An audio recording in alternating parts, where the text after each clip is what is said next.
Pas de reconfinement immédiat, mais des zones placées sous surveillance renforcée face à la progression du virus. Jean Castex a donné hier la liste des 20 départements concernés, principalement dans l'Est, les Hauts-de-France et la région parisienne. À Paris, la mairie demande un reconfinement strict et total de 3 semaines pour espérer ensuite une réouverture des bars, restaurants et lieux culturels.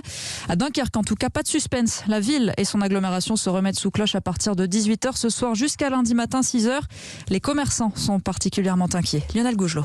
Déjà pénalisé par le couvre-feu, Eric Glucksmann, gérant de 3 boutiques de prêt-à-porter en centre-ville, baissera le rideau ce soir jusqu'à lundi avec un sentiment d'impuissance. Le samedi, c'est des fois le seul jour de la semaine où les gens peuvent sortir parce qu'il n'y a plus d'achat après 18h. Les gens, à 17h30, ils sont rentrés, quoi. Ça devient extrêmement limité quand même. Hein. Et donc, ce reconfinement de week-end, ce sera encore un chiffre d'affaires amputé. Le samedi, c'est facilement 25-30% du chiffre d'affaires de la semaine. Donc, c'est évident que c'est extrêmement pénalisant et c'est forcément du chiffre d'affaires en moins. Sur la digue de la plage de Malo, Kamal, le marchand de glace, espérait lancer sa saison pour ses vacances de février sous le soleil. On espère les beaux jours, le printemps, les gens qui puissent se détendre, venir à la plage profiter. Et malheureusement, à cause du contexte sanitaire, ça coûte rien. Coup dur aussi pour Camille, l'étudiante embauchée dans la boutique, qui doit faire une croix sur son job du week-end. Et puis le week-end, c'était un peu notre seul échappatoire, venir à la mer, à Dunkerque, et puis travailler aussi, parce que c'est surtout le week-end qu'on a du monde, que les gens se libèrent. Et puis surtout que les jobs étudiants, maintenant, ça court pas les rues avec le confinement et puis toutes les mesures restrictives. Et au final, on est reconfinés.